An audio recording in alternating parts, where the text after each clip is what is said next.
Captain Tejo stood on the bridge of his ship, looking out at the dark space around them. The stars looked cold today. He had been a peacekeeping officer for 20 years, but something felt wrong about this mission. His ship, the Harmony's Edge, was following a cargo vessel that had been acting strange for days. "Captain," said Jiwoo, his first officer. She was human, with short black hair and smart eyes that missed nothing. "The ship we're following just changed course again." "That's the third time in 2 hours." Tejo nodded. He was human too, but he had worked with many different alien species during his time in space. His crew was made up of beings from all over the galaxy. They all worked together to keep peace between the worlds. "Any idea what they're carrying?" Tejo asked. Jiwoo looked at her computer screen. "The papers say mining equipment. But the ship is too small for that much heavy gear. And they're not going to any mining worlds." Kyle, the ship's security chief, walked over to them. He was tall and covered in green scales, with yellow eyes that could see in the dark. His people, the Reptans, were known for being strong and honest. "Captain, I think we should stop them and check their cargo," Kyle said. His voice was deep and rough. "Something is not right about this ship." Tejo thought about it. They had the right to stop ships if they thought laws were being broken. But if they were wrong, it could cause problems with the Galactic Council. "Sir," said Vesh, the ship's diplomat. She looked like a large insect with 4 arms and big black eyes. Her people were very smart and good at talking to other species. "I have been watching their communications. They are using codes that smugglers often use. That decided it for Tejo. All right, we stop them. Jiwoo, send them a message. Tell them to prepare for inspection." The cargo ship tried to run. That made Tejo even more sure they were hiding something bad. His ship was faster, and soon they caught up. The cargo ship had no choice but to stop. "Kale, take a team and board their ship," Tejo ordered. "Be careful. If they're willing to run, they might fight too." Kale chose 6 officers to go with him. They put on their spacesuits and took their weapons. The cargo ship's captain finally agreed to let them come aboard. The cargo ship was dirty and old. The air smelled bad. The captain was a Belvarian, a species that looked like fat purple lizards. His name was Grex, and he seemed very nervous. "Welcome aboard," Grex said, but his voice shook. "I don't know why you stopped us. We're just carrying mining equipment to the outer rim." Kale looked around with his sharp eyes. "Show us your cargo bay." Grex led them through the ship. It was too quiet. Most cargo ships had crews of at least 10 people, but Kale only saw 3 aliens walking around, and they all looked scared. When they reached the cargo bay, Grex opened the door. "See, just mining equipment." But Kale's nose was better than a human's nose. He could smell something that didn't belong. Fear. And something else. Something that made his blood run cold. "What's behind that wall?" Kyle pointed to a metal wall that looked newer than the rest of the ship. "Just more storage," Grex said quickly. "Nothing important." Kale didn't believe him. He used his scanner and found that there was a hidden room behind the wall. "Open it." "I can't. I lost the key," Grex lied. One of Kale's officers used a cutting tool to break the lock. The door slid open. What they found inside made even Kale, who had seen many terrible things in his life, stop and stare in shock. There were dozens of small cells, each one barely big enough for a person to lie down. And in those cells were children. Human children. They were small and thin, with big, scared eyes. Most of them looked sick. "By the stars," whispered one of Kyle's officers. The children looked at them with fear. They had been hurt so much that they didn't trust anyone anymore. Some of them tried to hide in the corners of their tiny cells. Kale felt anger rise in his chest like fire. His people loved children more than anything. To see young ones treated like animals made him want to tear the ship apart with his bare hands. "You will open every cell right now," Kale told Grex. His voice was so angry that the Belvarian started shaking. "I was just moving them for someone else," Grex said. "I didn't know what they were for. I just transport things." Kale grabbed Grex by the throat. "Open them. Now." While Grex opened the cells, Kale called his ship. "Captain, you need to get Sora down here right away. And call the medical team. We found children. Human children. They're in bad shape." Sora was the ship's doctor. She was human, with kind eyes and gentle hands. She had saved many lives during her time in space. When she arrived and saw the children, tears started running down her face. "How many?" she asked. 37, said one of Kale's officers. "All human. Ages look like 5 to 12 years old." Sora knelt down next to the nearest child, a little girl who couldn't have been more than 6 years old. The girl had marks on her arms that looked like needle wounds. "It's okay," Sora said softly. "We're here to help you. No one will hurt you anymore." The little girl looked at her with eyes that had seen too much pain for someone so young. Slowly, she reached out and touched Sora's hand. Back on the main ship, Taeho was trying to understand what they had found. Children being transported like cargo was not just against the law. It was evil. But who would do such a thing, and why? Jiwoo was studying the cargo ship's computer files. "Captain, I'm finding some very strange things here. This ship has been to 17 different systems in the past 2 months. All of them have human colonies." "What else?" Taeho asked. "The ship is registered to something called the Celestial Research Consortium. I've never heard of them." Vesh was using her skills to talk to the scared crew members. "Captain, I think these people are just workers. They're scared of their boss. Someone is paying them a lot of money to keep quiet." Taeho felt sick. 37 children, stolen from their families, locked up like animals. What kind of monsters would do this? "Get me everything you can on this Celestial Research Consortium," he told Jiwoo. "I want to know who they are and what they're doing with these children." As Sora and her medical team worked to help the children, Taeho made a decision. They weren't just going to arrest Grex and his crew. They were going to find out who was behind this and make sure it never happened again. But as he watched the scared children being carried to safety, Taeho didn't know that what they had found was just the beginning. The truth was so much worse than any of them could imagine. 3 days had passed since they found the children. Sora had been working day and night to help them get better. The medical bay was full of small beds where the children slept. Some of them were getting stronger, but others were very sick. Minho, the ship's computer expert, had been trying to break into the Celestial Research Consortium's files. He was young for a human, only 25, but he was the best at understanding computer systems that Taeho had ever seen. "Captain," Minho called from his workstation. "I think I found something, but you're not going to like it." Taeho walked over to Minho's desk. The screen showed files with strange codes and numbers. "What did you find?" "The consortium has been doing this for at least 5 years, Minho said. His face looked pale and sick. "They have taken children from 43 different human colonies. The files say they have processed over 2,000 children." "Processed?" Taeho felt cold. "What does that mean?" Minho's hands shook as he showed more files. "They're using the children's brains, Captain. Human children learn and think differently than other species. The consortium has been connecting them to computer systems and using their minds to make artificial intelligence more powerful."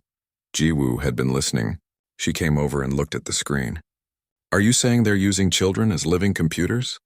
"Yes," Minho said quietly. "And when the children get too old or too sick to be useful, they dispose of them." Taeho felt anger fill his chest. He had to hold on to the desk to keep from hitting something. "Show me everything." For the next hour, Minho showed them file after file. Pictures of clean white rooms where children were strapped to machines. Reports about which children were most productive and which ones were failing to meet standards. Lists of names with dates.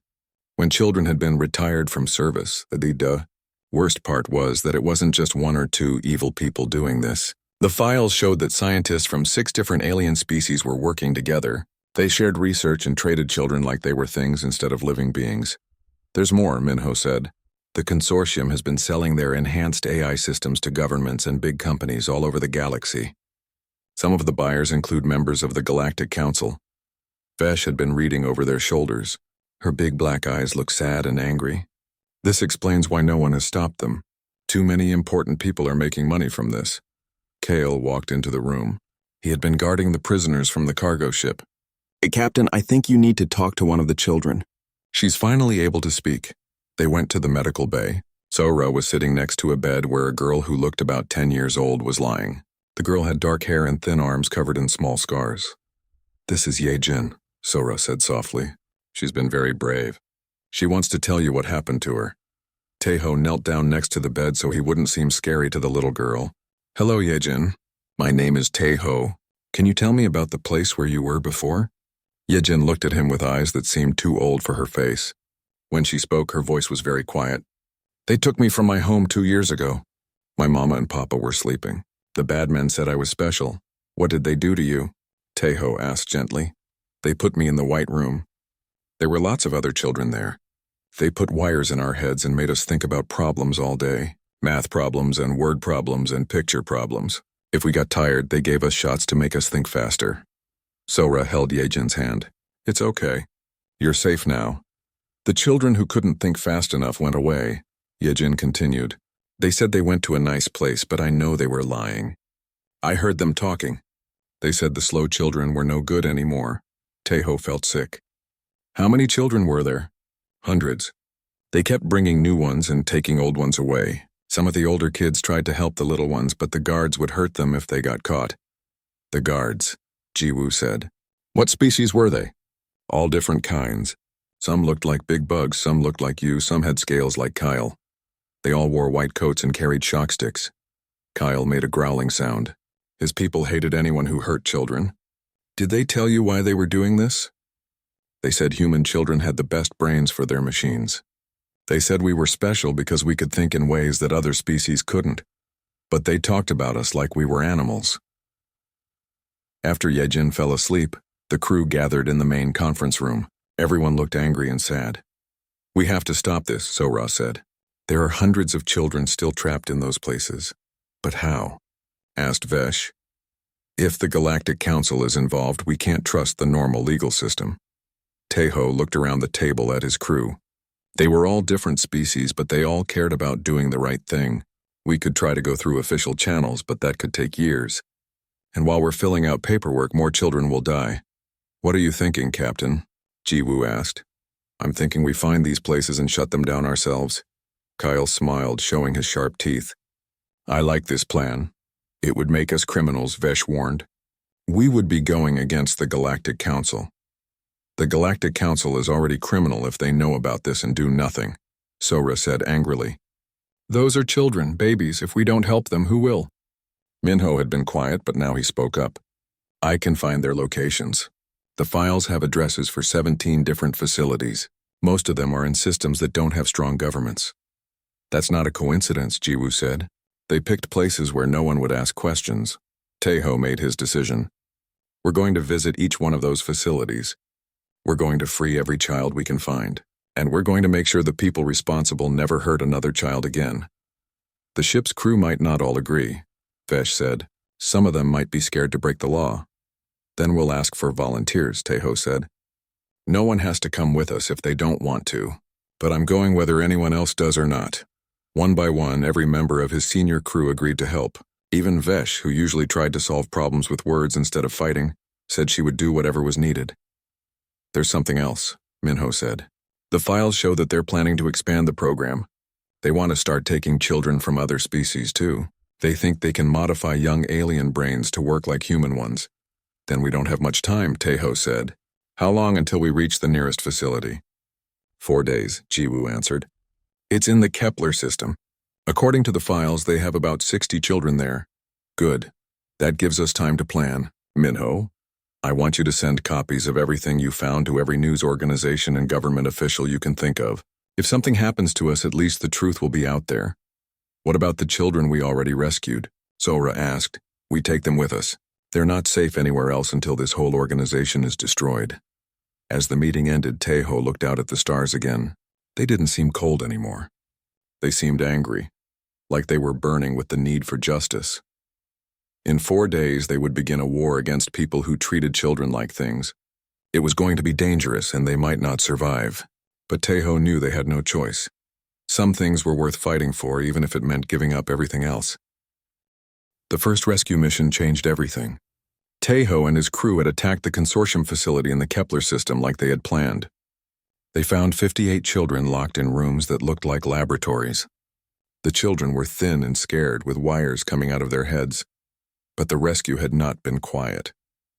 The consortium's guards fought back, and news of the attack spread quickly across the galaxy. Now every government and news organization knew what was happening. Captain, Jiwoo said as she walked onto the bridge, we're getting messages from all over. Some people are calling us heroes. Others are calling us terrorists. Teho was watching the rescued children play in the ship's recreation room. Seeing them laugh and run around made his heart feel better. What about other ships? Are any of them willing to help us? More than I expected, Jiwoo smiled. A cargo captain named Dongwu sent a message. He says he has military experience and wants to join us. His ship has weapons. Any others? 17 ships so far, mostly small freighters and personal vessels. But Captain, there's something else. A reporter named Haiwan has been broadcasting our story. She's been telling everyone about what the consortium has been doing.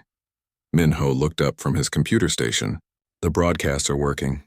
I'm seeing protests on 12 different worlds. People are demanding that their governments investigate the consortium. This was good news, but Tejo knew it also meant more danger for his crew. What about the Galactic Council? What are they saying? They issued a statement saying we're criminals who attacked a legal research facility, Vesh said. But not many people believe them anymore. Too many news organizations are reporting the truth now. Kale walked onto the bridge carrying a message pad. Captain, we just got a communication from the consortium. They want to make a deal. What kind of deal? Tejo asked. They're offering to release all the children if we stop our attacks and give back the ones we've rescued. Tejo almost laughed. Do they think we're stupid? The moment we give back the children, they'll disappear and start again somewhere else. That's what I thought too, Kyle said. But there's more.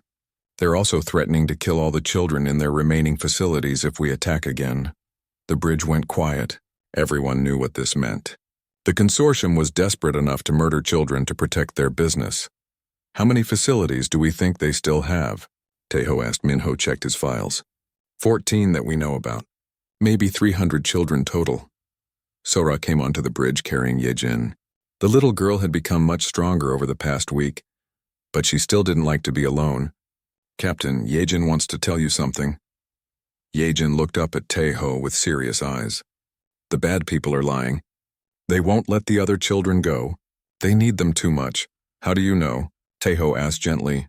Because they told us that our parents paid them to take us away. They said no one wanted us anymore. But that was a lie too. They lie about everything. Tejo knelt down so he was at Yejin's eye level. We're going to save the other children. All of them. I promise, I know, Yejin said. The other kids told me you would.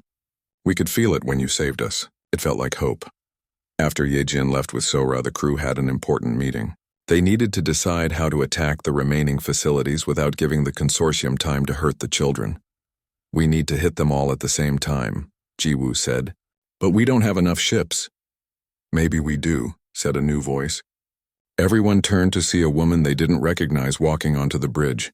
She was human, with short red hair and clothes that showed she was a reporter. How did you get on my ship? Tejo asked. I'm Haiwan. I've been reporting your story. Your ship's security let me come aboard when I said I had important information. Kale looked embarrassed. Sorry, Captain. She said she had news about other rescue ships. It's okay, Tejo said. What's this information? Haiwan smiled. While I've been reporting your story, I've been contacted by ship captains from all over the galaxy. They want to help. Pirates, merchants, even some official peacekeeping vessels whose crews have decided they can't stand by anymore. How many ships? Jiwoo asked. Over 200 so far, and the number keeps growing. Tejo couldn't believe it. 200 ships? The story of what the consortium has been doing has made people very angry, Haiwan explained. When beings see pictures of those children, they want to do something to help. It doesn't matter what species they are. Minho was excited. With 200 ships, we could attack all the facilities at once. The consortium wouldn't have time to hurt anyone. But we'd need to coordinate everything perfectly, Vesh said. If even one attack starts too early, the others will be warned. I can help with that, said Dongwu as he walked onto the bridge. He was a middle-aged human with scars on his face and arms. Sorry to interrupt. Your security people let me come aboard too. You're the cargo captain with military experience? Tejo asked, former military. I spent 10 years fighting pirates in the Outer Rim. I know how to plan multi-ship operations. Over the next 2 days, they worked out a plan. Dongwu helped organize the volunteer ships into attack groups. Each group would target one consortium facility. At exactly the same time, they would all attack. Haiwan kept broadcasting updates to the galaxy. More ships joined them every hour. Some brought weapons. Others brought medical supplies for the children they hoped to rescue. But the most surprising volunteers were the alien governments that had been pretending not to know about the consortium. The Repton Council, Kale's people, sent 12 warships. The Insectoid Alliance, Vesh's species, sent a medical fleet to help care for rescued children. Why are they helping now? Taeho asked Vesh. Because their people found out the truth, Vesh answered. When citizens learned that their governments knew about the child trafficking and did nothing, they demanded action. Some leaders were thrown out of office. Good, Kale growled.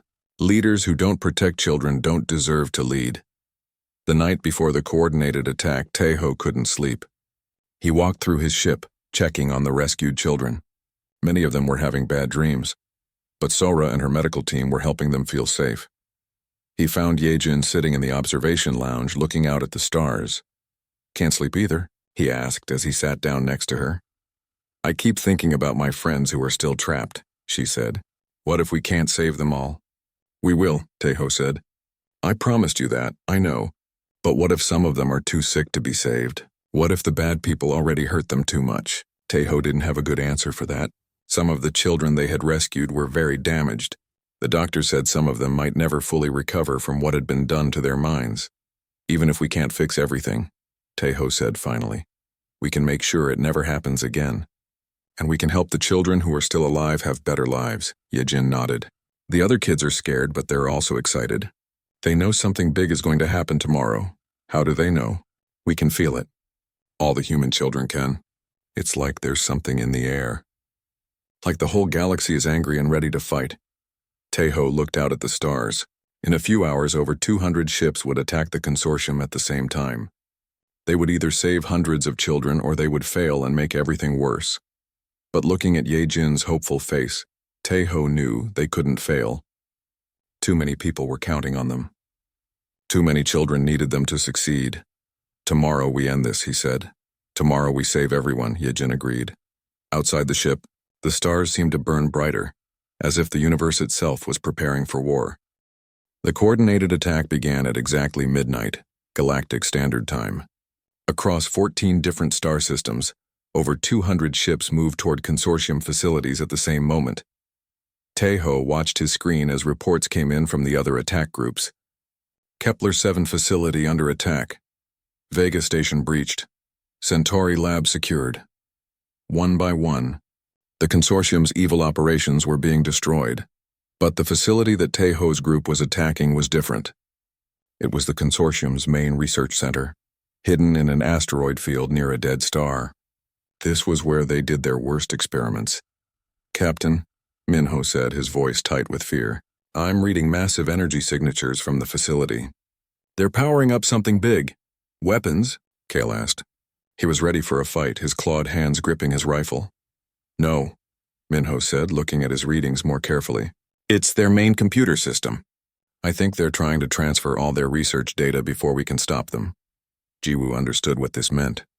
If they escape with that data, they can start the whole program again somewhere else. Not if we stop them, Taeho said. All ships increase speed. We need to get there before they can finish the transfer. The asteroid facility was huge, built into a rock the size of a small moon. As their ships got closer, defense systems started shooting at them. Laser beams and missiles filled the space around the asteroid. Defensive fire is heavy, reported Dongwoo from his ship, but it's mostly automated. I don't think they have many guards inside. Because they never expected anyone to find this place, Vesh said. She had been studying the consortium's files.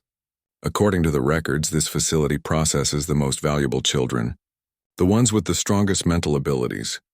That made Taeho even more determined to get inside quickly. Kyle, prepare boarding teams. We're going in hard and fast, Captain, Sora said over the communication system. I want to come with the boarding teams. Those children are going to need medical help immediately. It's too dangerous, Taeho said. Those children have been tortured for years. They're going to be scared of anyone in a uniform, but they might trust a doctor. Taeho knew she was right. Fine, but you stay behind the security teams. It took 30 minutes of fighting to break through the facility's defenses. When they finally got inside, what they found was worse than anything they had seen before. The main laboratory was enormous, filled with hundreds of small pods. Each pod contained a child, connected to machines by wires and tubes. The children floated in blue liquid, their eyes closed, their faces peaceful but too thin. By all the stars, whispered one of Kale's officers. How many are there?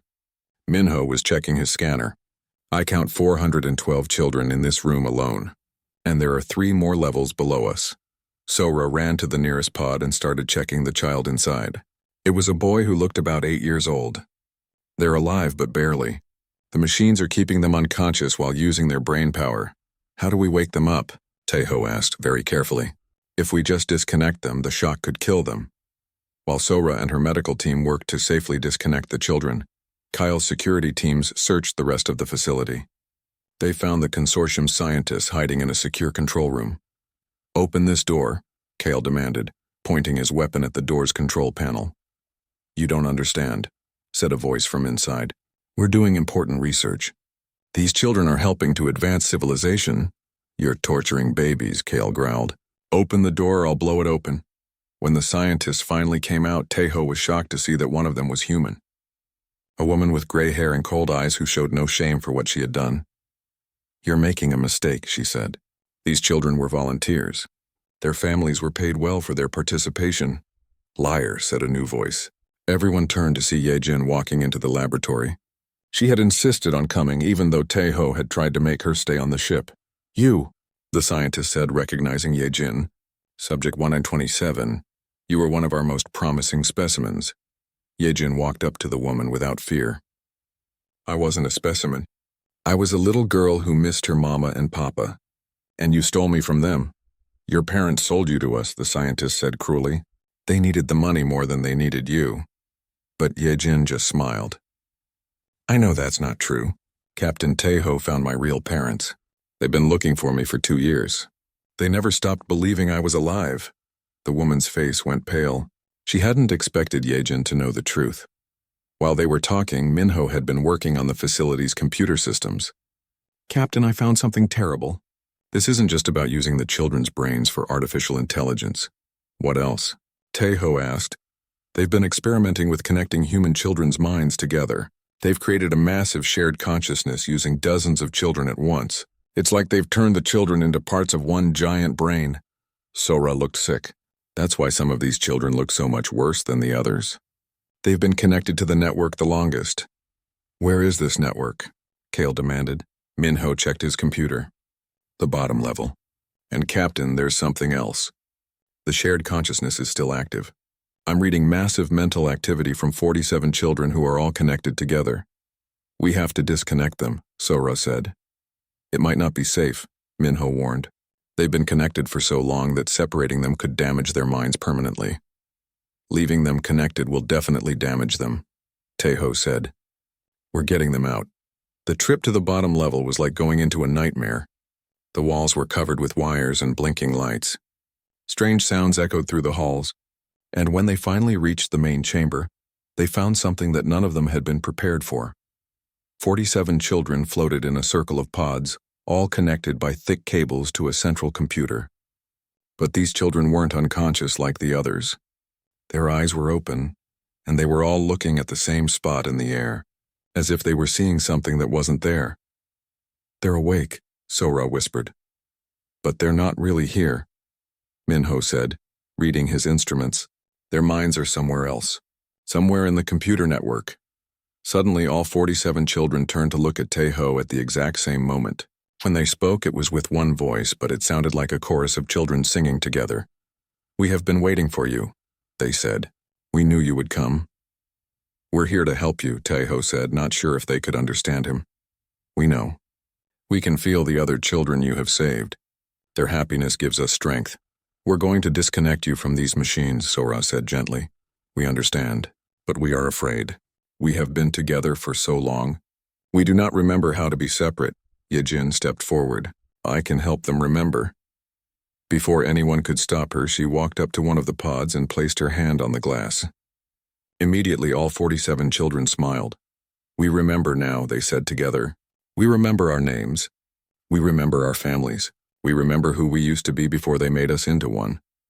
Working together, Sora and her team carefully disconnected each child. As they were freed from the machines, they slowly remembered how to be individuals again. Some cried for their lost families. Others laughed with joy at being free. The last child to be disconnected was a boy named Jae-sung, who had been connected to the network the longest. When he opened his eyes and looked around with his own thoughts for the first time in 3 years, he smiled at Taeho. "Thank you for keeping your promise," he said. "What promise?" Taeho asked. "The promise you made to all the children in the galaxy. We heard it even while we were trapped in the machines. You promised that no one would hurt us anymore." As they prepared to leave the facility, Taeho got reports from all the other attack groups. Every consortium facility had been destroyed. Over 800 children had been rescued. And most importantly, all the scientists and guards had been captured. But the war wasn't over yet. The consortium had powerful friends in the Galactic Council who would try to make this all go away. The real fight was just beginning. 6 months after the Great Rescue, Taeho stood in front of the Galactic Council. The huge chamber was filled with representatives from hundreds of different worlds.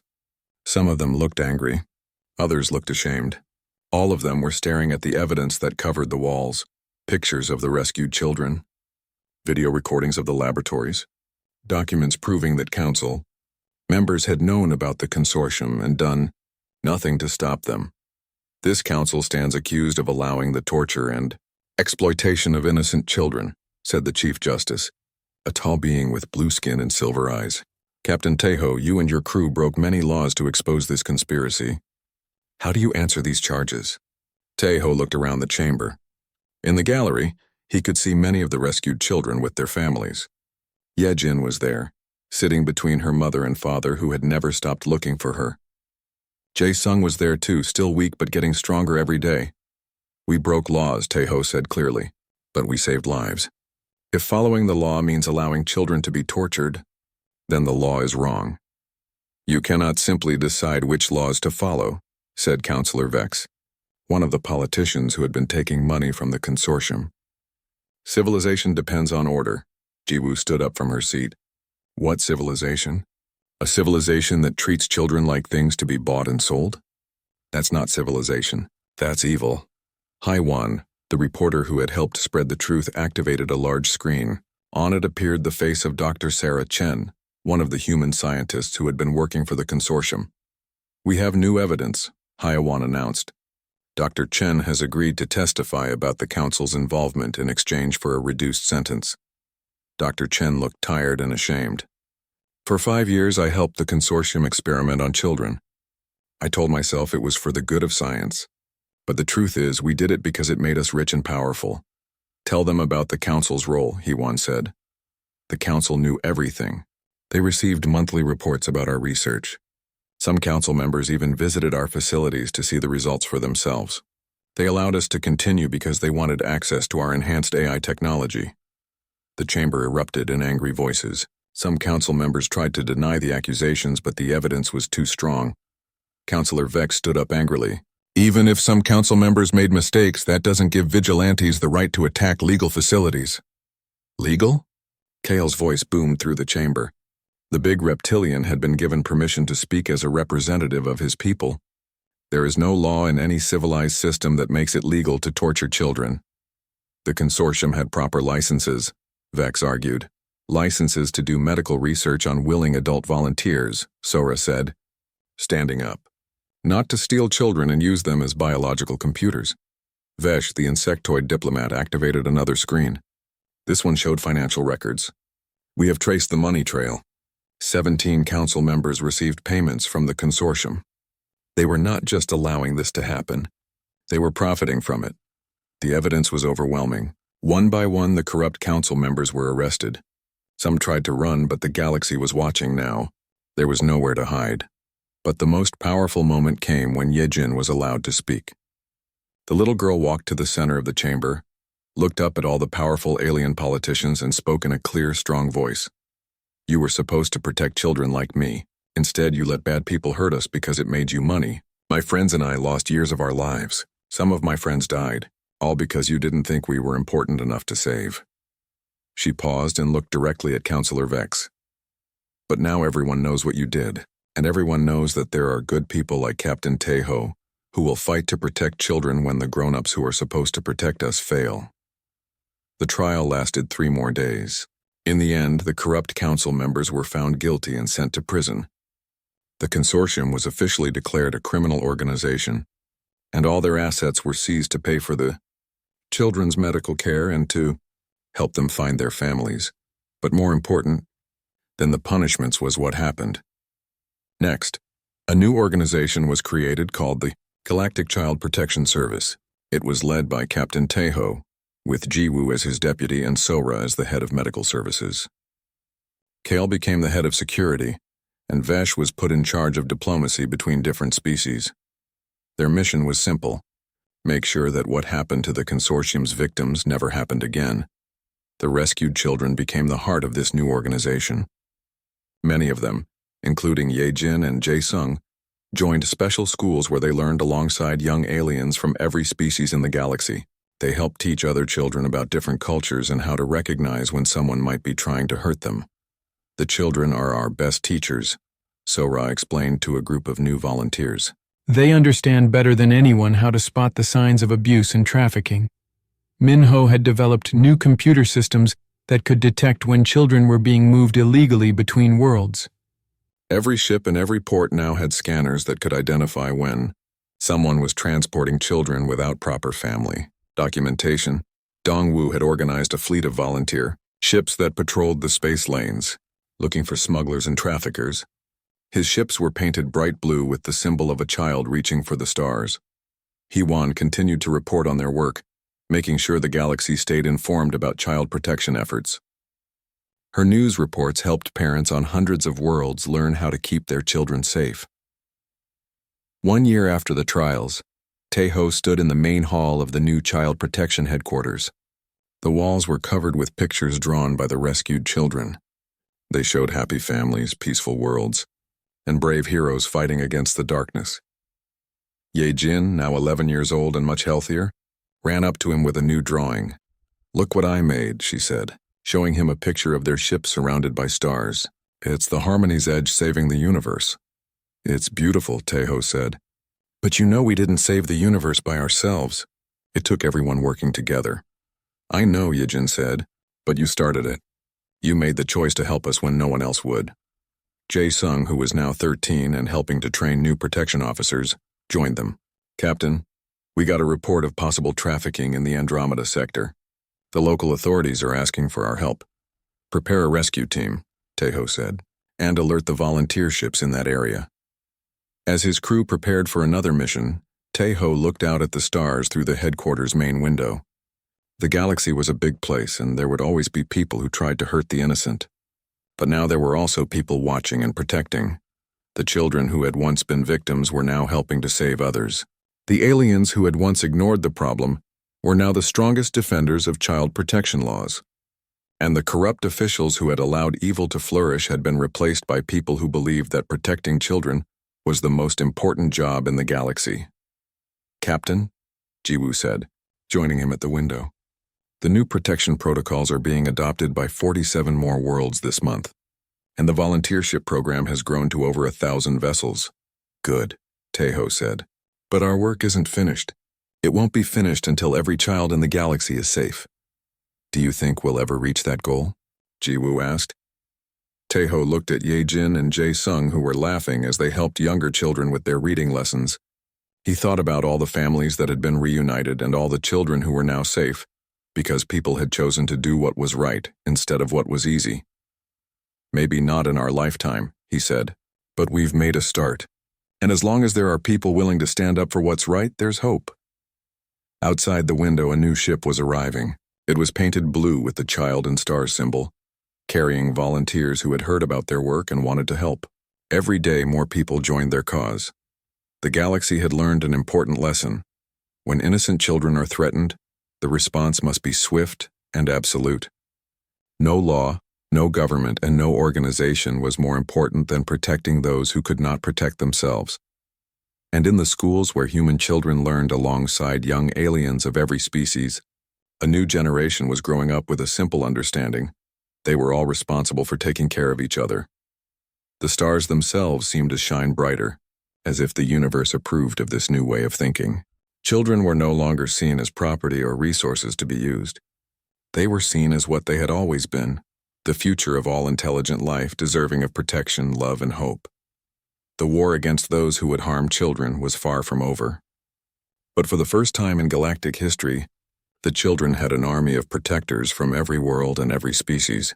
united by the simple belief that some things were worth fighting for, and in the end that made all the difference.